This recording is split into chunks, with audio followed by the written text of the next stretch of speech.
hijo de 4 años y yo tenemos un ritual nocturno. Paso 1. Apagar sus dibujos animados y rezar para que no se lamente tan fuerte que los vecinos piensen que lo estoy torturando. Paso 2. Sedar a la bestia salvaje con el cuento de buenas noches, Luna.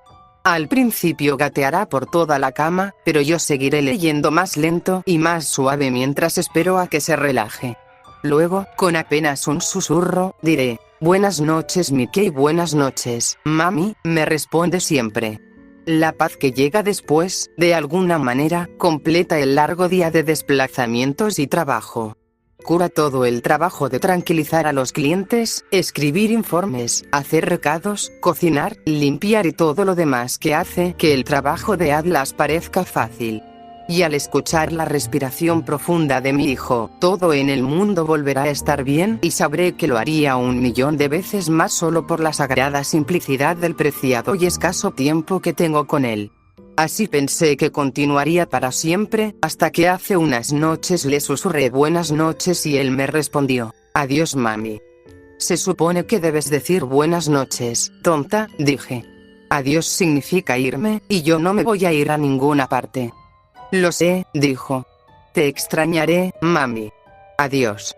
Se quedó dormido antes de que pudiera responder de nuevo. En ese momento pensé que era tierno. No pensé ni por un segundo en despertarlo y pasar por todo el proceso de calmarse de nuevo. Sin embargo, había algo en la forma en que lo dijo deliberadamente que me hizo sentir inquieta. Solo para estar segura, caminé por la habitación y me aseguré de que su ventana estuviera cerrada. Dejé la puerta entreabierta como siempre hago para ver cómo estaba, lo besé una última vez y luego me fui. No escuché ni pío en toda la noche, pero aún así no pude dormir. Me daba escalofríos y me despertaba bañada en sudor frío. ¿Y si se despedía porque alguien dijo que se lo llevarían? El padre de Mickey no vivía con nosotros, es una larga historia, pero nunca antes había mostrado interés en su hijo. No era un miedo racional lo que me hacía pasar por su habitación de noche. Una vez a las 11 de la noche, metiendo sus piernas errantes bajo las sábanas. Otra vez a las 2 de la mañana, volviendo a ponerle su dragón de peluche debajo del brazo. Finalmente pude dormir un par de horas, hasta que las 7 de la mañana llegaron demasiado rápido, cuando llegó el momento de prepararlo para el preescolar y. Se había ido. Mis ojos llorosos se convirtieron en rayos láser. El dragón de peluche seguía allí. Nunca iría a ningún lado, ni siquiera al baño, sin él. Ventanas, puertas, todo cerrado desde adentro. Armarios, alacenas, despensas, estaba furiosa, destrozando el lugar como si fuera un ejército de saqueadores. Gritaba su nombre hasta quedarme ronca, golpeaba las puertas de mis vecinos y finalmente llamaba a la policía. Estaba llorando cuando el oficial se acercó a hacerme algunas preguntas. No sé a dónde podría haber ido. No sé por qué alguien se lo llevaría. No, hasta que finalmente mencioné que se había despedido anoche. Entonces, parece que se ha escapado, señora. Llevaré esto a la comisaría. Mientras tanto, dé una vuelta por sus parques favoritos, zonas de juegos o lo que sea que haya cerca. Todo el día fue un infierno, y la mañana siguiente fue peor. No sé si esos momentos de tiempo perdido pueden considerarse sueño, pero lo primero que hice al despertarme fue mirar de nuevo en su habitación. La vana esperanza de que todo hubiera sido una pesadilla se avivó cuando vi lo que había en su cama. Un dibujo rudimentario, hecho con crayones, de una pequeña mancha azul, el color de su pijama, montada en algo que parecía su dragón de peluche. Debajo, unas letras de imprenta temblorosas decían: estamos jugando. El dragón de peluche había desaparecido, pero eso no significaba nada. Había estado destrozando la habitación buscándolo y me habría resultado muy fácil tirar uno de sus dibujos a la cama. Probablemente había cogido el dragón cuando lo buscaba sin darme cuenta. Lo único que hizo el dibujo fue sumirme en una nueva espiral de desesperación. La policía no había encontrado nada y no fue hasta la mañana siguiente cuando conseguí la siguiente pista. Había otro dibujo sobre su cama. Había una figura más alta aquí, y supongo que se suponía que era yo porque debajo decía, ¿eras mami? Ese fue el día más largo de mi vida. Recorrí la casa una docena de veces, incluso me acerqué a los conductos de la calefacción para ver si él seguía en la casa. Cogí una cámara de seguridad para vigilar su habitación y poder ver quién dejaba los dibujos. Después de eso, solo era cuestión de esperar a ver si el día siguiente traía algo nuevo.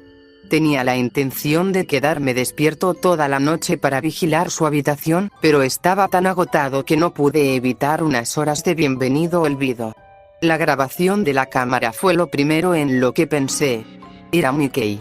Entraba en su dormitorio con el mismo pijama que le había visto la última vez. El dragón de peluche estaba agarrado bajo uno de sus bracitos.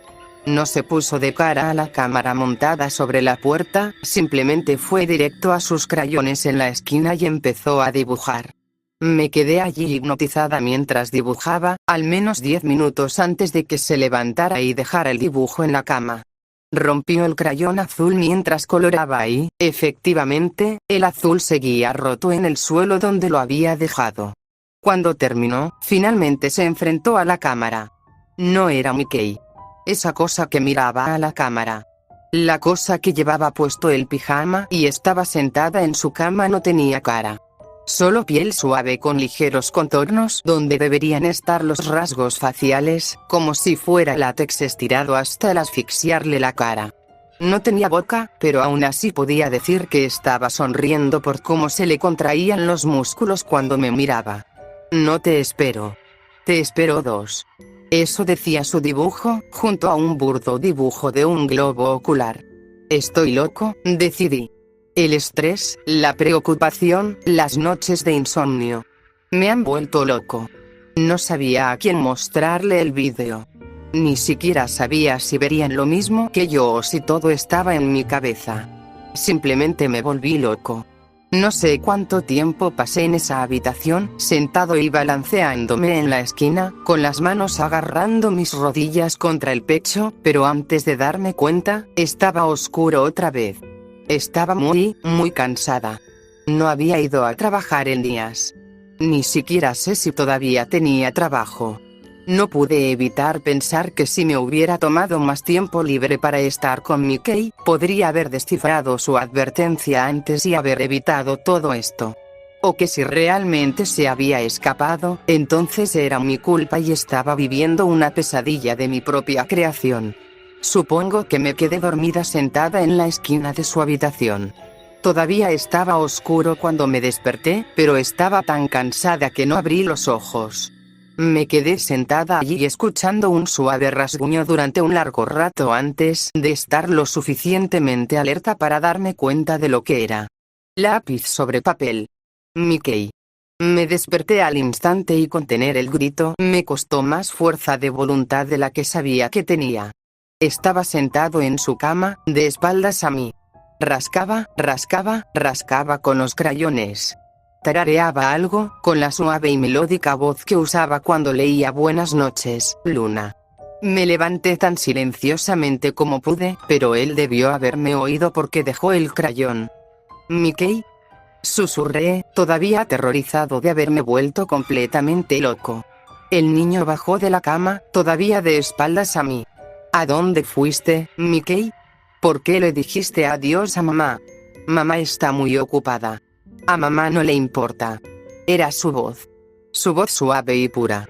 Y estaba hablando, así que tenía boca. Estaba llorando mientras corrí hacia él, pero no reaccionó ni siquiera cuando lo abracé. A mamá sí le importas. Me alegro mucho de que hayas vuelto, Mickey. No tienes idea de lo mucho que te he extrañado, no lo vi hasta que ya lo tenía en mis brazos. Ahora, lo único que podía ver era su falta de rostro. Lo sé. Te dije que yo también te he estado observando. No era una boca desde la que hablaba. No exactamente. La hendidura comenzaba en la parte superior de su cuello y se extendía verticalmente hasta donde debería haber estado su nariz. Se abría y cerraba con los movimientos que haría una boca, pero era una herida abierta desde la que hablaba. Cada vez que se cerraba, un gorgoteo succionador reverberaba de ella. Me solté, pero él no. Estaba atrapado alrededor de mi mano, arrastrándome hacia la herida que se cerró alrededor de mis dedos. No me di cuenta de lo frágil que era ese pequeño cuerpo hasta que me solté y la herida se abrió más, hasta llegar a su rostro. Sin embargo, él no se detuvo. Saltó hacia mí, trepó por mí, agarró mi otra mano para empujarla profundamente en la herida. Me solté, esta vez desgarrándolo hasta el estómago antes de poder quitármelo de encima. Era insaciable. Tuve que tirarlo contra la pared antes de poder escapar. Cerré la puerta de golpe y apoyé mi espalda contra ella, alternando entre sollozos agitados y pausas tensas sin aliento mientras escuchaba dentro. «Adiós, mami», fue todo lo que oí. Mantuve la puerta cerrada mientras llamaba a la policía, aunque no sentí ninguna presión ni indicio de presencia del otro lado.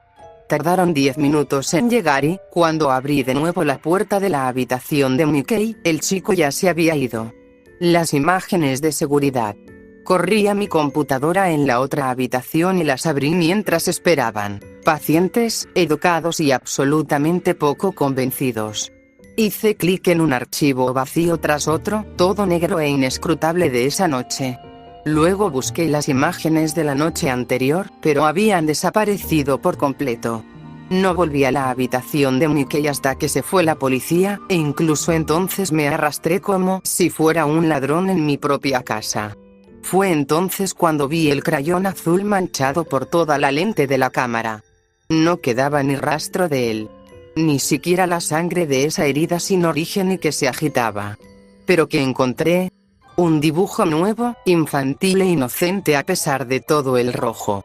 Se parecía a mí otra vez, pero había una cosa enorme parecida a Pac-Man que estaba a punto de devorarme.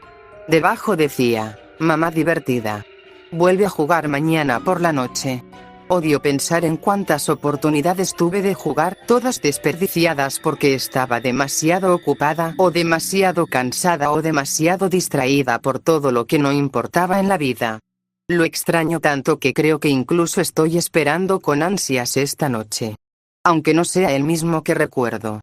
Aunque tenga que vendarme los ojos para no ver en qué se ha convertido, me sentaré a dibujar con él. Y tal vez, si tengo mucha suerte, entonces entenderá lo mucho que me estoy esforzando y seguirá estando allí cuando llegue la mañana.